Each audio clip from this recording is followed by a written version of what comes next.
नमस्ते दोस्तों, स्वागत है आपका हमारे यूट्यूब चैनल हिंदी मराठी धार्मिक कथा में।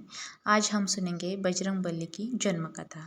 धार्मिक ग्रंथों के अनुसार बजरंगबली के जन्म की एक से अधिक कथा आती है। उसमें से ही दो कथा आज हम सुनेंगे। भगवान श्री हरि विष्णु जी ने धरती पर धर्म स्थापना के लिए जब राम अवतार लिया तो भगवान शिव उनके सहायक बनकर बजरंगबली के रूप में धरती पर आ गए थे और राम जी के परम प्रिय भक्त बनकर धर्म कार्य में उनकी सहायता की। बजरंगबली माता अंजनी और वानर राज केसरी के पुत्र थे। एक बार माता अंजनी और वानर राज केसरी ने भगवान शिव की कठिन तपस्या की।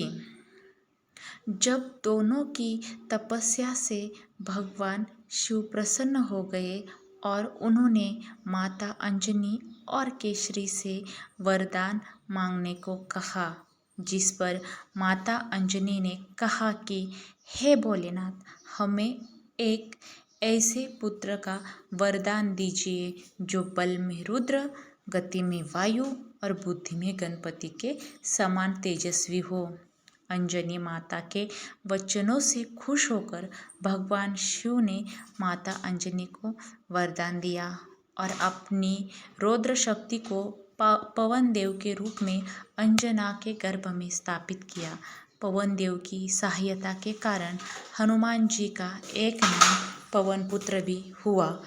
पवन की जैसी गति बजरंगबली को प्राप्त हुई।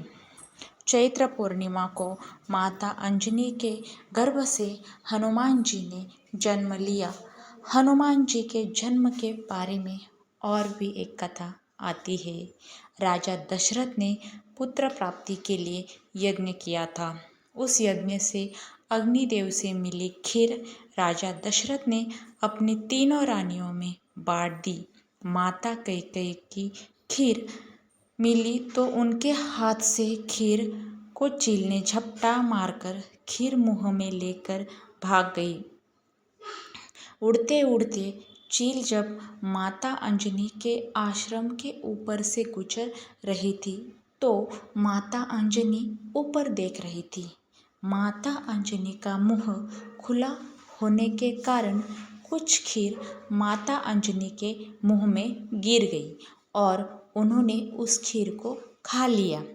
उस खीर के खाने के कारण माता अंजनी गर्भवती हो गई और उनके गर्भ से शिव जी के अवतार हनुमान जी का जन्म हुआ। हनुमान जी राम जी के परम प्रिय भक्त थे।